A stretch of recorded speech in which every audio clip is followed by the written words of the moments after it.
There's 171 champions in League of Legends, with each one representing a different fantasy and playstyle. Chances are, if you went through a list of them, you'd probably find one you like. But not all champions are created equal. Some of them feel like they don't exist.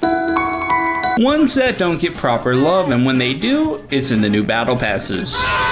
So you could main Skarner, who hasn't gotten a skin in 5 years, or you could main Lux, who gets invited to every premium skin line like it's her birthday. So why would anyone want to main a champion that's on a backlog? The answer is pretty simple: connection. The kind that only forms through time, struggle, and way too many matches played. Sure, when starting out, you might pick someone solely to help you learn the game or to help you climb. Perhaps you enjoy the fantasy of being an edgelord samurai. It could be that you like the character's ult because it's on a cooldown lower than our chances of stopping global warming. Or maybe you just liked Arcane.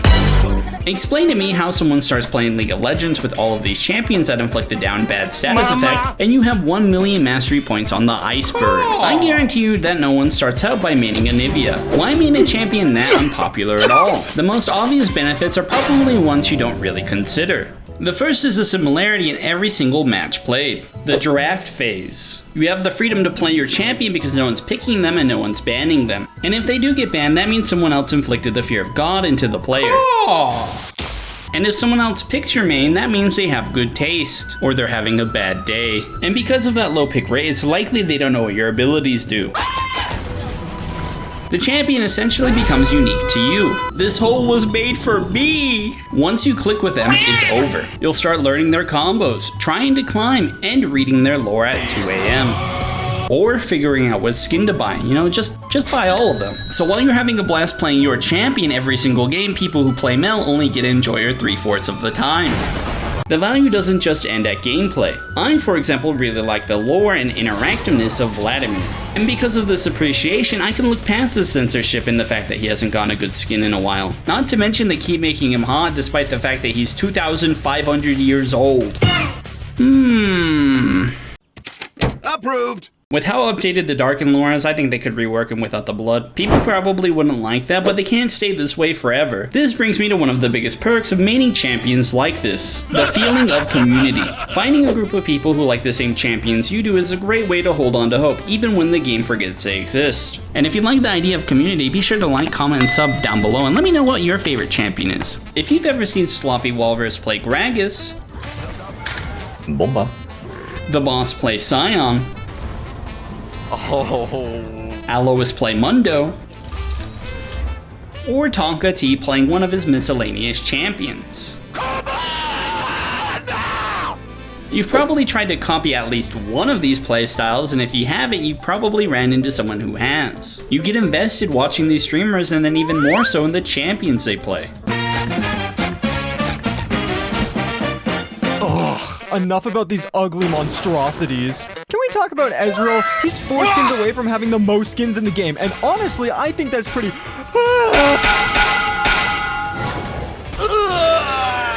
Who let this Ezreal main in here? What the fuck? A personal example of a champion that's made its way into my heart recently is Gragas. Yeah. When looking for inspiration, I always go back to the golden age of League of Legends content. In this content, the silliness of the champions mattered more than the competitive side of the game. Everyone down! I need to borrow some money! I shouldn't even have to describe why this made me want to play Gragas. Then I started watching clips of the streamers who like to play him, and it escalated. How could a champion that was made 200 years ago look like this and be so engaging to watch, let alone play? It's definitely not his lore. Gragas drink, Gragas get crunk. If you're buying, I'm in! Who wrote this? Oh, there's thousands of voice lines in League of Legends, and yet only one of them refers to Gragas. Kiss me, fat man! You know what? I'm gonna make my own Gragas lore.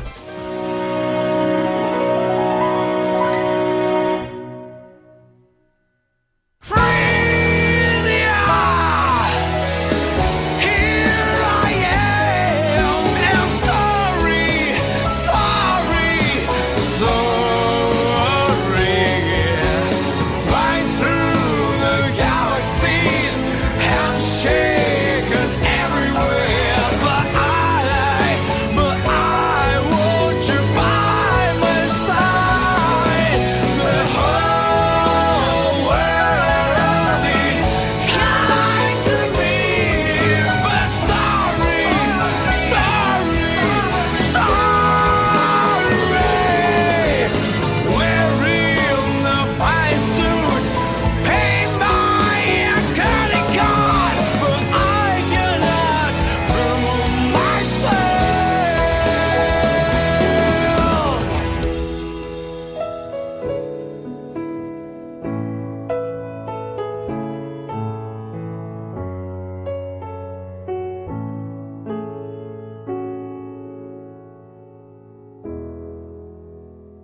Viego could never have lore this deep. And even though I kept belly bumping the minions and whiffing my ult, I started having fun. On Summoner's Rift, if I can't scuba, what's all this been about? What have I been working towards? Eventually, I started landing combos. And of course, I couldn't help myself from saying, Bomba. One of the most engaging things about League of Legends, if you couldn't tell by me yapping about Gragas, is learning.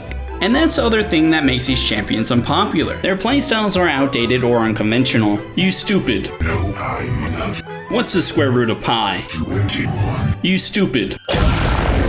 Playing something clunky is not inherently fun. This is why animations matter, because you want the whole experience to feel smooth. Give Kai'Sa a Rek'Sai's kit and all of a sudden people won't want to play her. She still would be relatively popular in comparison because she's Kai'Sa, but even though her appeal would drop, she'd still get all the expensive skins. Both the gameplay and visuals matter equally. You could have one of the most attractive champions in the game, but because their gameplay sucks, nobody wants to play them. Same with an ugly champion and an incredibly smooth kit. So instead of doing one or the other, why not do both? So what happens when a champion ascends in popularity, either because a streamer's playing them or something else? They'll get better skins, right?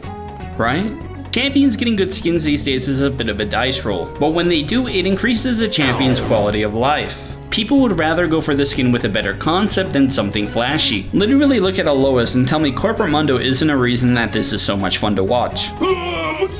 And this is why I love variety skins. They're a callback to a time when Riot put champions and thematics that made sense regardless of how well they would sell. And if they started releasing more legendaries to champions who previously didn't have one, I think a lot more people would be happy. Updating all the champions is going to take forever, so you could at least appease the champion mains by giving them something good. What I'm getting at is that League used to be more experimental. In the same years we got Jhin, Ivern, Aurelion Sol, Tahm Kench, and Talia, we also got skins that were fantastic. Star Guardian, Project, Darkstar. I refuse to believe that this was just chance. They made teaser trailers like this one and I was like, I'll enter 1,000 games on Darkstar Thresh before I learn what his abilities do. Personally, I would take every single change made within the past 2 years, including new game modes, and trade it to get all of the old champions updated. It's crazy to think that just 10 years ago, the champion roster looks like it was for a different game. And the way they release them now isn't bad, but they don't take the same chances they once did. It's partially because they figured everything out. They know what sells, they have roles defined, and they know which lane the champion is going to be. Yunara is an ADC for ADCs. So between 2014 and 2017, Jhin is obviously the most popular,